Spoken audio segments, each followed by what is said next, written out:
Hello, my name is Stefan. In this video, I will show you how to install the KIDFIX iSize in your car and buckle up your child correctly. To get you started, you can also find all the information you need in the user guide, which is located right here. Installing the KIDFIX iSize in your car is easy. We recommend the installation with ISOFIX.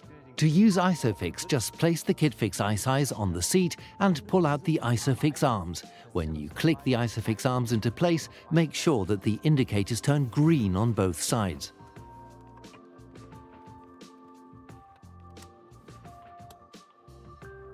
Now you just push the seat back a little. Make sure that the KIDFIX iSize rests on the backrest of the car. In some vehicles, you might need to remove or turn around the vehicle headrest if it gets in the way.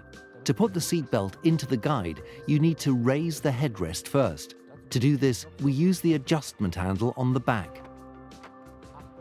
Make sure that the headrest is locked into place.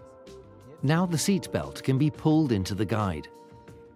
Make sure that the XP pad is on the correct side.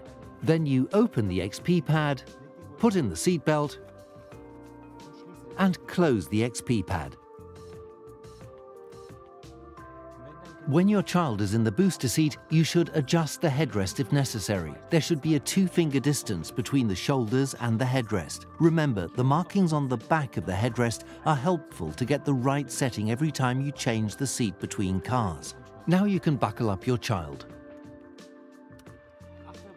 Make sure that the seatbelt lies within the green guides and runs through the secure guard.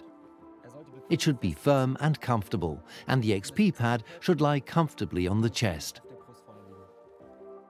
To activate the SICT, just slide it on these rails, either like this or like this.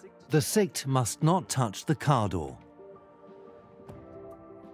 Now you are ready for your first ride with the KIDFIX iSize.